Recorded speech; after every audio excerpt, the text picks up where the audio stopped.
इस एपिसोड में हम बात करने वाले हैं तंत्र, मंत्र और यंत्र की। तंत्र को जान चुके हैं, तंत्र के प्रकार को जान चुके हैं, तो क्यों ना बात करें कि तंत्र और मंत्र में आखिर डिफरेंस क्या होता है। तो इसके लिए मैं स्वागत करना चाहूँगी डॉक्टर गणेश दुबे जी का एक बार फिर से हमारे इस शो में। तो डॉक्टर साहब शुरू करते हैं और बात करते हैं कि तंत्र और मंत्र इन दोनों में क्या डिफरेंस है और फिर यंत्र का इन दोनों में क्या कनेक्शन है। नुपुर, देखिए, तंत्र, मंत्र, यंत्र जो है ये तीनों एक दूसरे से जुड़े हुए हैं, एक दूसरे के पर्यायवाची हैं। तंत्र का मतलब हो तन और त्र, मंत्र का मतलब है मन और त्र, यंत्र का मतलब है यंत्र और त्र। मतलब ये एक दूसरे के पूरक हैं। तंत्र मंत्र के बिना पूरा नहीं होता, मंत्र यंत्र के बिना पूरा नहीं होता। तो तंत्र मंत्र यंत्र की साधनाओं में मतलब तांत्रिक जीवन में इन तीनों का ही प्रयोग करना ही पड़ता है, क्योंकि मंत्र जो है मन को नियंत्रित करता है, तंत्र तन को नियंत्रित करता है और यंत्र यांत्रिक स्वरूप को नियंत्रित करके आपके जीवन में परिवर्तन लाता है। तो अगर हम मूलभूत से समझें, अगर इसके बेसिक्स को समझें, तो जो तंत्र है वो ह्यूमन बॉडी पर होता है, मंत्र मन को लिए होता है। और ज्योमेट्रिकल डायग्राम्स को अगर हम देखें तो यंत्र बनते हैं, यंत्र बनते हैं। आप दुनिया का किसी भी यंत्र को उठा लीजिए, उसमें आपको ट्रायंगल और डॉट जरूर मिलेगा। ये ट्रायंगल और डॉट से ही यंत्रों की शुरुआत हुई और इस पर ही हम चर्चा करते रहते हैं हमेशा। जी, आपने जैसे डेफिनेशन तो दे दी, इन तीनों का आपस में कनेक्शन क्या है वो भी आपने हमें बता दिया, हमारे दर्शकों तक पहुंचा दिया। लेकिन एक अगर एग्जाम्पल के साथ आप इसको एक्सप्लेन करें तो शायद ज़्यादा समझ पाएंगे लोग, क्योंकि मंत्र भी सुने हैं सबने, तंत्र को मुझे नहीं पता कितने लोग समझते हैं, कितने लोग जानते हैं, और यंत्र के बारे में उन्हें सिर्फ वो शेप्स दिखती हैं। तो अगर किसी एग्जाम्पल के साथ आप एक ही कनेक्शन समझा पाएँ।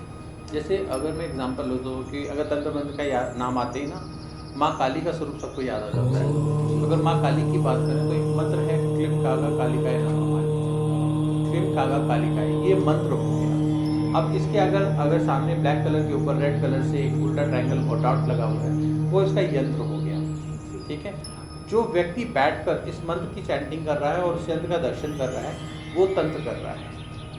जब उसमें उसको प्रसाद चढ़ा रहा है, उसको पंचोपचार कर रहा है, षोडशोपचार कर रहा है या अष्टोपचार कर रहा है, जो भी उनको उपचार कर, जैसे फूल है, दूध है, दही है, नैवेद्य है, विश्वास और श्रद्धा के साथ जो उस यंत्र पर चढ़ा रहा है, तो वो जो क्रिया कर रहा है वो तंत्र क्रिया हो जाती है। तो यंत्र जो ज्योग्राफिकल डिज़ाइन बनी हुई है, जो ज्योमेट्रिकल डिज़ाइन बनी हुई है, वो यंत्र है।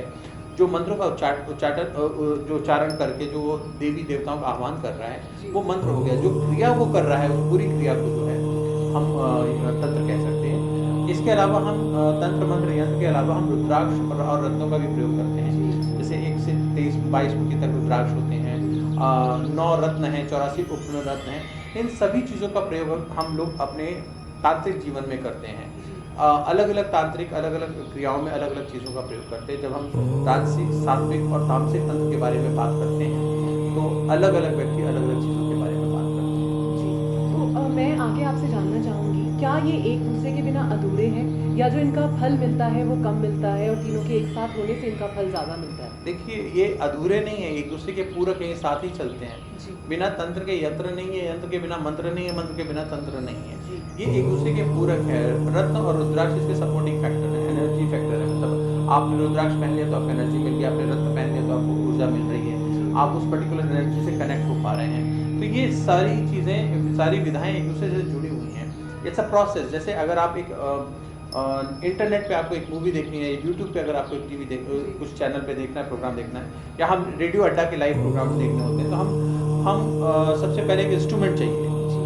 उस इंस्ट्रूमेंट में ऐप होना चाहिए, उसमें वाईफाई कनेक्शन या इंटरनेट कनेक्शन होना चाहिए, उसके बाद हमारे पास URL होना चाहिए जिससे हम वो खोल सकें। तो उसी तरह से अब जो इंस्ट्रूमेंट है वो यंत्र हो गया, जो प्रोग्राम चल रहा है वो तंत्र हो गया, और जो पासवर्ड चाहिए, जो मंत्र चाहिए, जो वाईफाई का जो पैटर्न चाहिए, वो मंत्र हो गया।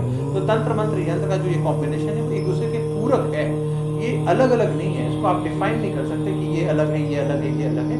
ये एक दूसरे का कॉम्बिनेशन है, तो इसको एक साथ ही करना पड़ता है, तभी जाके जीवन में परिवर्तन। आई थिंक जो एग्जाम्पल भी आपने दिया, हमारी आज की जनरेशन को फ़ोन, पासवर्ड्स और कनेक्शंस के साथ में है, वाईफाई के बिना नहीं।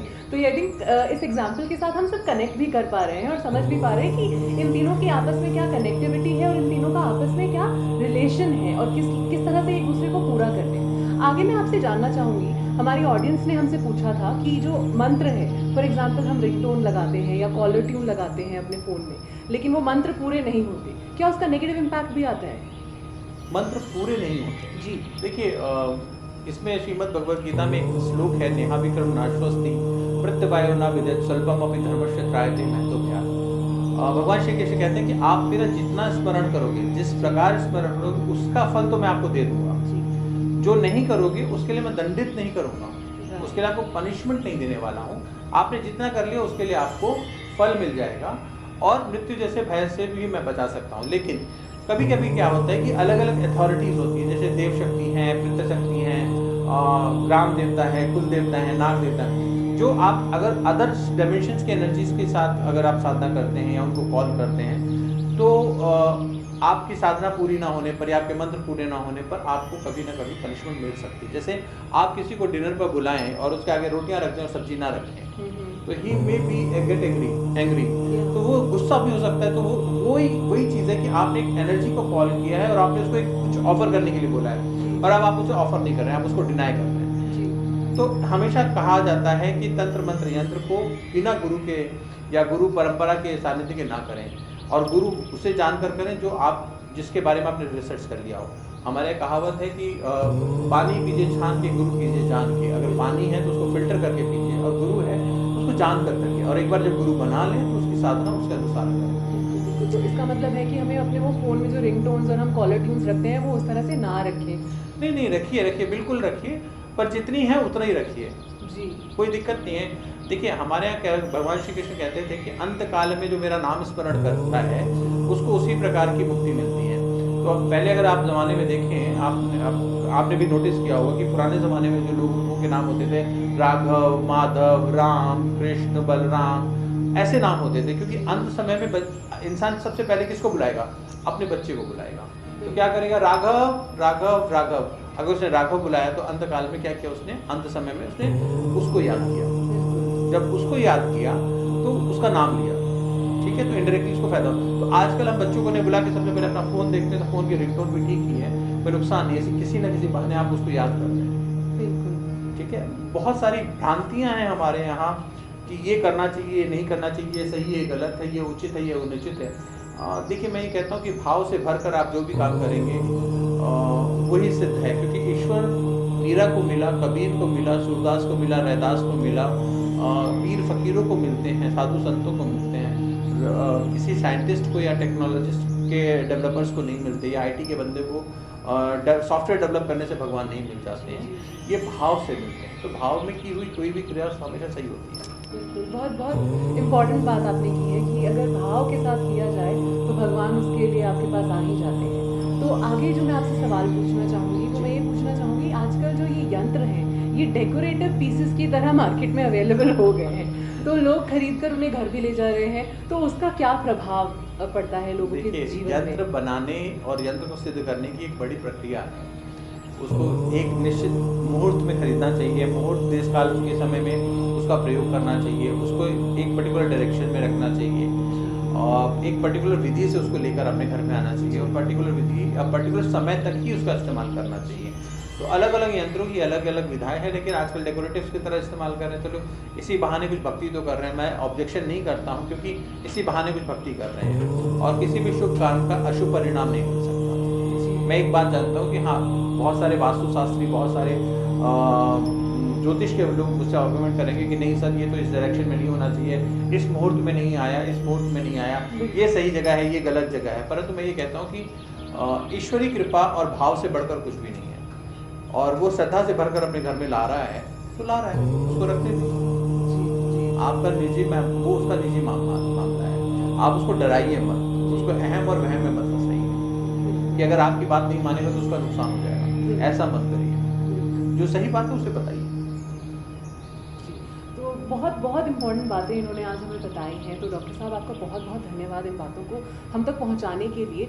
जाते जाते एक सवाल जो मैं आपसे करना चाहूँगी वो है वास्तु को लेकर के आपने जो बात की है, तंत्र का क्या वास्तु से कनेक्शन है, या वास्तु तंत्र का ही एक पार्ट है, या वो अलग है? आपने बड़ी अच्छा विषय बताया है, क्योंकि जो ज्योतिष है ये वेदों का छठा अंग माना जाता है, और तंत्र भी वेदों से ही आया हुआ है, वैदिक है। तो तंत्र अपने आप में एक कंप्लीट सब्जेक्ट या कंप्लीट यूनिवर्सिटी कह लीजिए या कॉलेज कह लीजिए, जिसमें सब कुछ है। उसमें वास्तु भी है, उसमें ज्योतिष भी है, उसमें क्रियाएं भी हैं, उसमें रेमेडीज भी हैं, सब कुछ आता है। परंतु क्या है कि वास्तु को अब लोगों ने अलग सब्जेक्ट बना लिया है, ज्योतिष को अलग सब्जेक्ट बना लिया है, तंत्र को अलग सब्जेक्ट बना लिया है। वो अलग अलग बढ़ाया जा रहा है, परंतु क्या होता है कि स्पेशलाइजेशन तो आप कर सकते हैं अलग अलग सब्जेक्ट में, लेकिन इन सब का मिश्रण ही तंत्र है।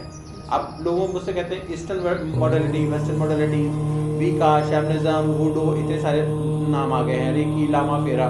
तो ये तंत्र नहीं, ये तंत्र है नहीं है, या तंत्र है, ऐसे बहुत सारे सवाल आते हैं। मैं कहता हूँ आप उसका नाम कुछ भी रख लीजिए। जैसे मैं अपनी माँ को माई बुलाता हूँ, आप अपनी माँ को मदर बुलाते होंगे, कोई अम्मा बुलाएगा, कोई माँ बुलाएगा, कोई कोई कुछ भी शब्दों में बुला सकते हैं, जो जिसकी भाषा है। तो भाषा बदल जाने से माँ की परिभाषा नहीं बदल जाती है। तो तंत्र की क्रियाओं का नाम बदल देने से या प्रोसेस बदल देने से उसकी क्रियाएं नहीं बदल जाएंगी। तंत्र की क्रिया तंत्र की रहती है। ये सारा ही तंत्र है। आप वनस्पति तंत्र ले लीजिए, जीव जंतु तंत्र ले लीजिए, आप ग्रह वास्तु का तंत्र ले लीजिए, तांत्रिक वास्तु ले लीजिए, ये सारा तंत्र का ही हिस्सा है। So it's more like a science.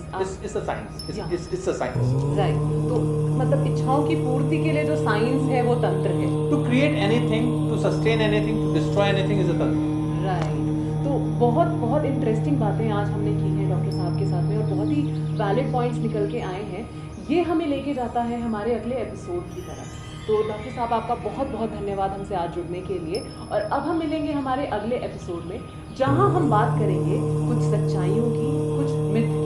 तो जुड़े रहिए हमारे साथ और ध्यान रखिए अपना तंत्र। लेकिन जाने से पहले, जैसे हमारे रिचुअल रहा है, गुरुजी हमें देते हैं टिप ऑफ द डे। तो आज की टिप ऑफ द डे क्या है गुरुजी? आज की टिप ऑफ द डे, मैं क्योंकि तंत्र मंत्र यंत्र की बात हो रही है, तो मैं आपको ये कह सकता हूँ कि घर में श्री यंत्र स्थापित करने से धन और लक्ष्मी का प्रभाव रहता है। आप इसको नॉर्थ ईस्ट या नॉर्थ कॉर्नर में रख सकते हैं। स्फटिक के श्री यंत्र या स्फटिक का शिवलिंग भी आप अपने घर में रख सकते हैं, उससे भी आपको फ़ायदा मिलता है। और चलते चलते बस इतना ही कहूँगा कि तंत्र से डरे मत और डराएं मत, इसे दिल से अपनाएं, आपके जीवन में ज़रूर परिवर्तन आएगा।